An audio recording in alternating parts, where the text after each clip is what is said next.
when you're applying to college, you're only 17 and you're still trying to figure out your identity and what it is that you want in the future.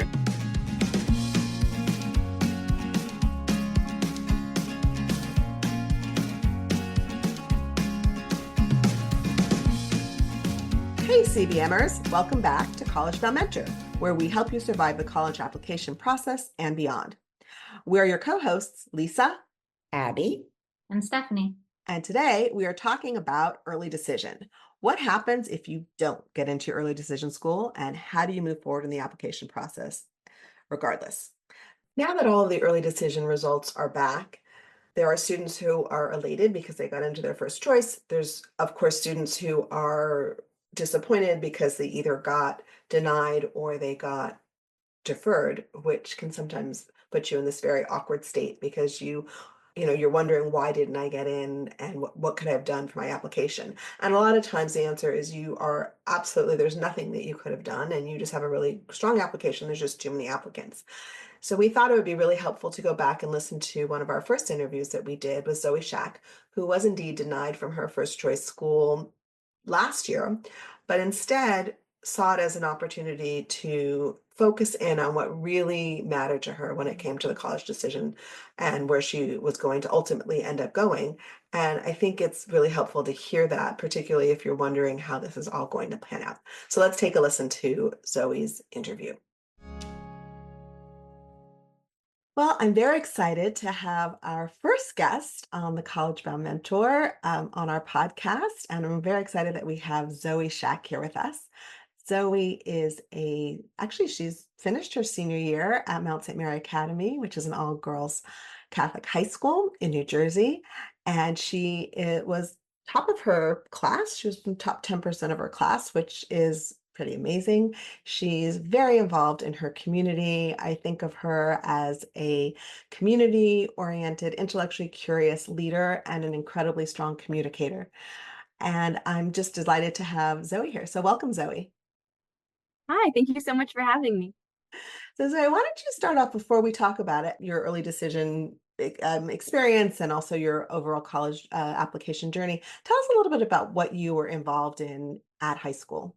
Sure. So throughout high school, I was really involved in mental health advocacy. After a fellowship program I participated in throughout my sophomore year, I started a mental health advocacy group with some of my best friends, and we were able to network with local legislators. We did a lot of work with changing high school lesson plans on mental health, and I was also able to give a talk at a TEDx convention, give a TED talk on the topic of mental health and activism among young people.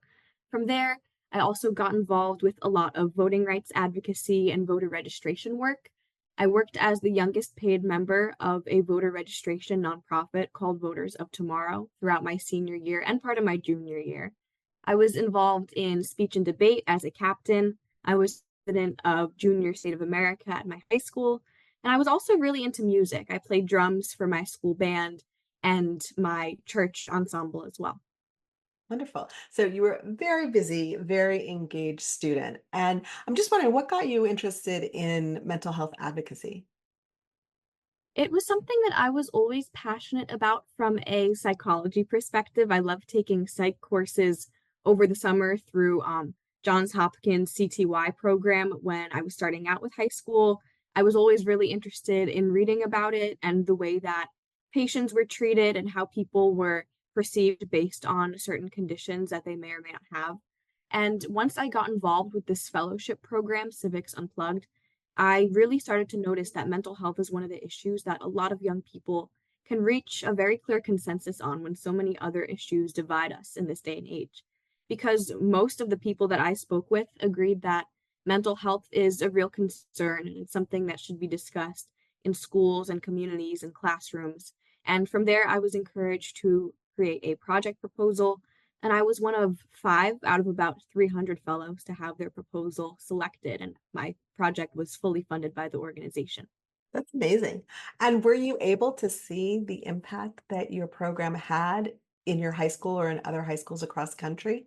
Yes, definitely. There were so many kids in my high school once I started working on some curriculum updates who would actually approach me in the halls, whether they were my age or younger, and say things like, "You're a role model, you inspire me." And that's really what pushed me to keep going is because I realized that even these small actions that may be perceived as inconsequential because we're just kids doing these things, even those small actions can have a really big impact and they can start these really important conversations in our communities and create that kind of ripple effect that encourages other young people to take a stance, whether it's for mental health or another cause. Yeah, that's amazing. And I know that you are going to be an agent of change wherever you go because it's built into your DNA. And so when Thank you. you're welcome. And that's the thing that was for me was really surprising. Well, first of all, let's talk about where you decided to apply early decision and what drew you to that school. So for early decision, I applied to Swarthmore College, which is in Pennsylvania, right outside of Philly. And I was drawn to that school because of the sense of intellectual curiosity that it seemed to foster. I could tell the kids were really passionate about what they were studying and really willing to discuss these topics, whether it be in the lecture hall or classroom, or even just among friends in their free time. And that's something I really wanted to continue in college. And I really was drawn to the small, close-knit environment. I think it had about 1,600 students. I know it was under 2,000 and there was no grad school. So it was definitely one of the smallest schools that I applied to. And I think that sense of familiarity is something that attracted me because my high school is only 300 kids or even fewer than that currently. So going to a medium to large college did seem kind of intimidating. And I was looking for something that had that familiarly close knit and kind of small, welcoming vibe to it. Right. And it's also a school that activism is a big part of it or impacting change. So that makes sense. So, how did you feel when you first got denied? When I first got denied, I was really upset. Honestly, I was surprised because so many of the people that I had been talking to were so confident in me. I was unsure, but I was feeling optimistic. And when I got rejected, I was really disheartened because I wasn't sure what I did that wasn't enough in their eyes initially. Nothing. And I was really just exactly, and before I kinda came to the realization that it's really not you most of the times that you get rejected, and it comes down to the school itself and who they have a spot for, what they're looking for, I did kind of take it personally, and I was wondering if it would affect my other decisions if Mhm. this is just the way things were going to go, and I wouldn't end up with many options in the end because of some perceived issue with my application, but after a while, I was able to kind of realize that it wasn't the case, even though initially I was really preoccupied with what I had done wrong and if I was able to fix before the rest of my applications went out. And that's a really common idea is what did I do wrong? Mhm. What could I have done differently? I was equally surprised when you didn't get into Swarthmore because you had such a strong application. You're an amazing writer. You have a really strong point of view and it was really clear who you were and you communicated that really well. So I was also surprised, but I also had faith that it was just not where you were meant to go. How do you feel about it now? Now, I kind of feel like it was a blessing in disguise because I feel like my perspective has changed a lot over this past year for a variety of reasons, a lot of different things that I had experienced and observed. And because of that, I'm kind of grateful that I had the opportunity to weigh all my options in the spring about a month ago and figure out what was the best fit for me based on the person that I had evolved into. Because when you're applying to college, you're only 17 and you're still trying to figure out your identity and what it is that you want in the future. So I think having those additional few months, even though it does seem like a trivial difference, really did make an impact for me because I was able to reflect on what it is I wanted and how those wants kind of developed over the course of my senior year into something different. And what changed? What changed from what you wanted back in October, say November 1st when you made the decision? And then because ultimately you had amazing options. You had so many amazing options. You got in almost everywhere else that you applied, right? So what changed? Mm-hmm.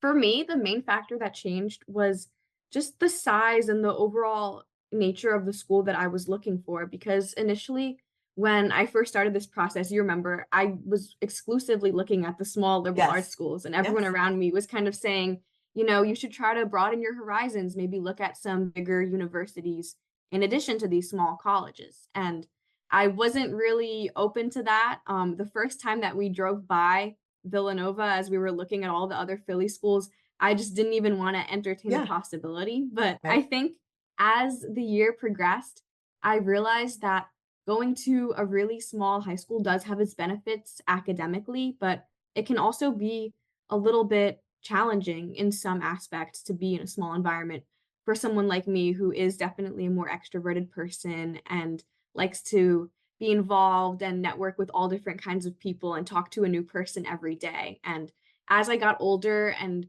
kind of realized that this phase of my life as a high schooler in a very small high school was coming to an end, I was kind of grateful to have options from Haverford with 1,500 kids to a school like NYU with over 10,000 kids. And having that range of possibilities was really helpful for me because I'd realized that I didn't necessarily want to limit myself to only small schools or only schools in a certain location or only liberal arts schools.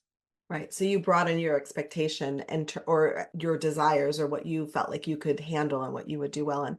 One of the things I was wondering is when you got over that initial just disappointment and you had to Mhm. change your mindset, what was helpful to you to be able to do that? Because you did have some early action schools that you got Yes. into pretty closely after you got that denial. So you can talk about that and Yes. how did that help change your mindset or at least make you feel a little bit buoyed by the experience?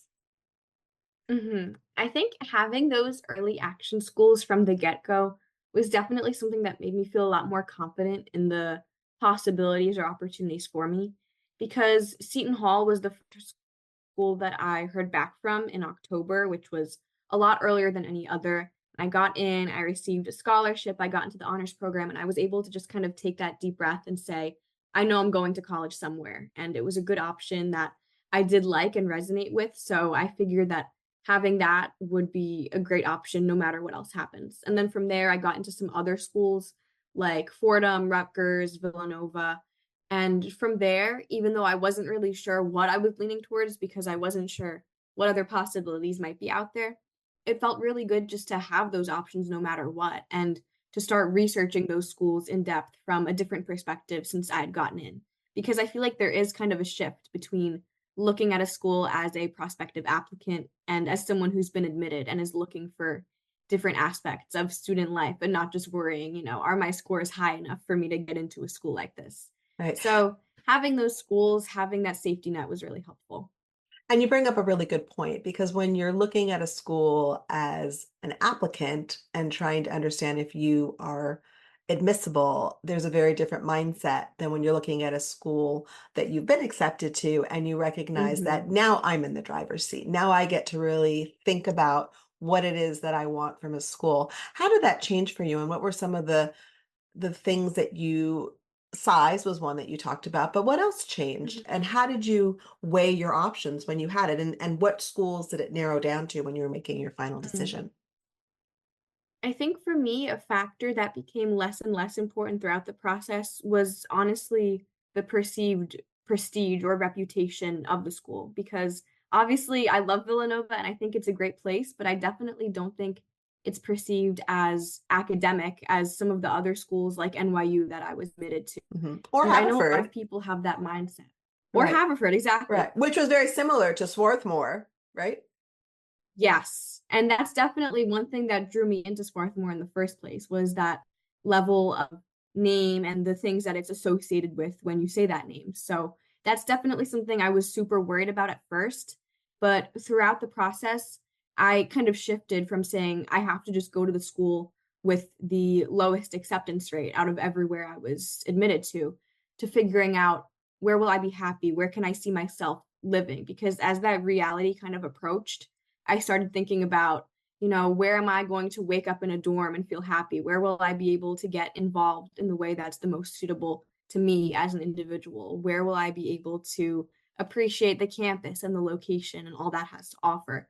So I think that's something that changed for me. And as I was considering schools after regular decision came out, I'd say my main options were Villanova, Fordham, Haverford, and NYU. I'd say those were the main four. And as I continued to consider each option, I've really started looking more at the student life aspect and some of the aspects beyond academics and name reputation because I realize there's a lot more to college than just what other people see because it's also about how you'll enjoy the experience and how you'll be able to make the most of it regardless of that name. Right. And you got into the honors college at Villanova, Yes. right? And did that Mhm. sway it at all for you because you were in that Yeah, college? definitely.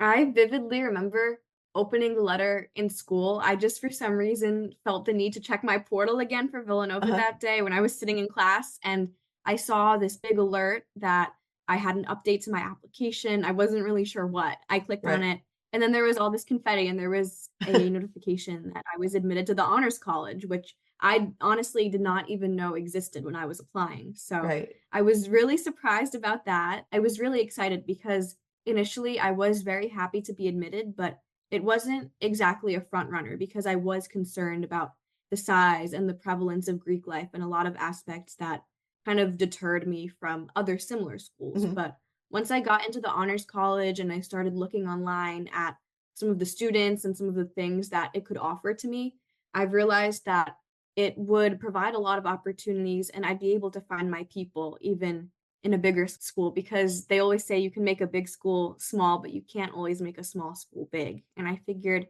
I could kind of get the best of both worlds with that small, close knit academic environment that I'd always been looking for, and a bigger social environment with sports and a larger population of, 7,000 undergrads instead of 2,000, which is something that had kind of changed throughout the year with respect to my preferences on school size. Right.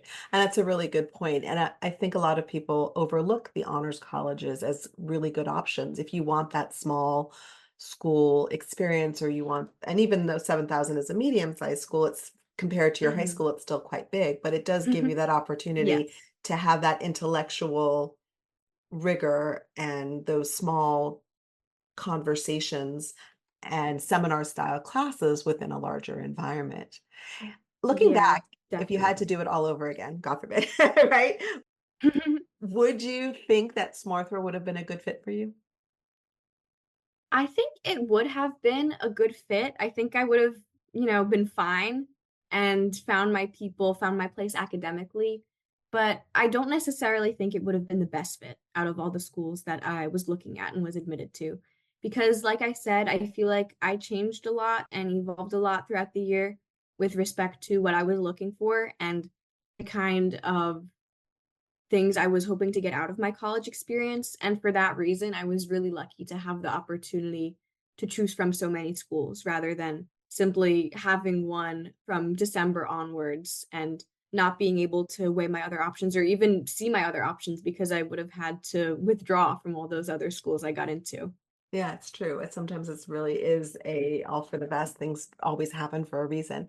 In hindsight, what Mhm. advice would you give? Because to rising seniors who are just about to go through the process, Mhm. or even younger students who are perhaps Yeah. juniors starting to put their lists together. This is one thing I was actually just talking about with my friend who's a junior, Mhm. is that you should obviously consider the aspects of the school that are important to you, like academics, the name, the alumni network. But really, the most important thing in retrospect to me is whether you'll be happy there and whether you'll feel like you have a place as part of that school community. Because as much as you're worried about the name and the way people will react to where you're going, they're not the ones that are gonna have to wake up in that school every morning and go through that routine and be part of that community. And once you get to college, from what I've heard at least, and once you choose a college, you're not gonna think about all the other schools that either rejected you or the schools that you turned down because you're gonna be so excited for all that there is ahead of you. That is such great advice. I'm going to package Mhm. that and send it out to all of my rising seniors and sophomores as they go through this process. So that's great. Is there anything else you want to add just at the end? Anything else that we didn't cover that Hmm. you wish I'd asked you? I guess another thing I would want to talk about is just the ways that you can kind of engage with the college once you've gotten into different places and how you can make that decision. Because for me, I really enjoyed looking at the different Instagram pages that are out there for the admitted students and previous classes where you can kind of see what kind of students attend that school and what their interests are and whether they resonate with you and are the type of people that you could see yourself, being friends with and spending time with. Because as much as academics are important and were a big factor for me, as well as, size, location, opportunities for internship service, it is really important that you're able to find your people and find your niche, whatever that may be, Sure. depending on your interests and who you are. So I think looking online at different resources, whether that be for your specific majors department, if they have a website or social media, if there's a page for admitted students, if there's a website for your honors college or a specific scholarship program that you were admitted to, looking at the smaller details rather than the school at large will probably give you a more accurate view of what your experience would be like, depending on the kind of offer you've gotten or the kind of ways that you plan to engage with the school once you get there. Yeah, that's really good advice. Was there anything that you saw on those media that you felt, nah, that's not for me? Or when you were down to those four schools between NYU, Fordham, Haverford, and Villanova, because they're quite different schools, and they Yes, attract quite a different definitely. student. So was there something Mhm. that either clinched it for Villanova, or was there something that you saw where you saw thought, those aren't my people? Yeah, I think for the side of those aren't my people or this isn't my school, I think seeing different photos and videos just on the websites or social media of the schools and seeing what the day-to-day life of some of those schools really look like was very helpful to me. Because, for instance, NYU is a school that I really wanted to apply to, but I never visited for some reason, and I never really researched from a critical standpoint of Right, evaluating the pros and cons. And I right, think honestly, one of the reasons I was so excited about getting in was because it was the quote unquote best name out of the right, schools that I sure. had been accepted to. And I was happy about that. I ended up actually getting a presidential scholars offer. And I was just really happy that I had gotten in. But once I started looking at them and some of the other schools that I had been accepted to, their YouTube channels, for instance, and videos of the students just going through their routine, seeing the location and the lifestyle, I realized this doesn't really resonate with me in the same way that the lifestyle and the campus at Villanova does. And I think one thing that really helped me kind of seal the deal with Villanova was Admitted Students Day, because there was one speech from a current student and they said a lot of schools will say, you would be honored to go to a school like this. But at Villanova, it feels like they would be honored to have you and have you contribute to their community. And that was something that really excited me because I'd been speaking to so many students. I'd been figuring out, the classes I would take and the clubs I would join and how I would kind of make an impact starting on my college campus and hopefully beyond after that, whether that be grad school or the workforce. And I really saw myself kind of fitting into that puzzle and being able to contribute and have my perspective valued there. So definitely what helped me decide. That's amazing. Yeah, and I can't wait to see what you do there because I know you're gonna make a huge Mhm. impact there, and I can't wait to maybe have you back after you've gone through some more experiences at Villanova and see how great that was. Well, thank you so much. This has been so helpful, Thank and I you. think students will really resonate with this as they are going through the process. So thank you. All right. Thank you so much. Thank you so much, Zoe. That was a great interview, and I hope you guys learned as much as I did about the whole process. Before we say goodbye, let's go into our fun facts about college. Abby, what was a fun fact that you learned last week about colleges? So last week, I learned that University of Wisconsin has an appeal process. So that's meant for if you don't get into the school, you can appeal the decision. And there are a bunch of schools that have it. This is not something that works generally speaking. But a family came to me who I hadn't worked with. They asked me to review their daughter's application to see if I had any insight into why she didn't get into Wisconsin. And after I looked at her application, I had no answers for them. I thought she was a fantastic candidate. not overqualified, perfectly qualified, would have been a great fit. So I recommended that they try the appeal process, and yeah, it worked. She was Woohoo! admitted. Yeah, it was That's crazy. And it was awesome. Oh, only a few That's days amazing. later. It was a few that's days amazing. later. So That's awesome. she didn't get any feedback as to why they reversed their decision, but I don't know. Sometimes if you have that feeling, it might be worth pursuing. Yeah, no, you never know. You never know. What about you, Steph? My fun fact has nothing to do with this, but I am talking about it way too much. We went to an ICA conference last week in Connecticut, and we visited a bunch of Connecticut colleges. And I learned University of Florida was there. And I learned, and this is a big deal, my husband's going to be very proud because he's a Gator. He went to UF. He's from Florida. You might have, many opinions of that state, but it's a wonderful university. And I learned, and this is new in the past year, that if you have a grandparent and his mom is a resident there, so if you have a grandparent who's a resident of Florida, that you get to pay, and if you get admitted to UF, which is Gainesville, or any of the Florida public universities, which is not an easy feat, especially some of them, you get to pay in-state tuition. There are some caveats. I think there's only about 350 waivers throughout all of the schools, so about 50 to 60 waivers for each college. And there are a few requirements like SAT, ACT scores, GPA. But again, that just really excited me. And I thought that's really awesome that a public university would give that opportunity to out-of-state Yeah, families. smart. It's really smart. Wow. And I think the woman said that we met with, she said you have to get in really early. You have to get your application in as early as you can Yes. because they get swept up. So that's a wonderful, wonderful piece of news for anyone who has any grandparents living in Florida. Well, I want to thank Zoe again for coming on to College Bound Mentor. It was a great interview and we really appreciated what you had to say. And thank you, CBMers, for tuning in. To catch more episodes of College Bound Mentor, make sure to follow or subscribe on your favorite podcast platform and tell a fellow parent or student about the podcast.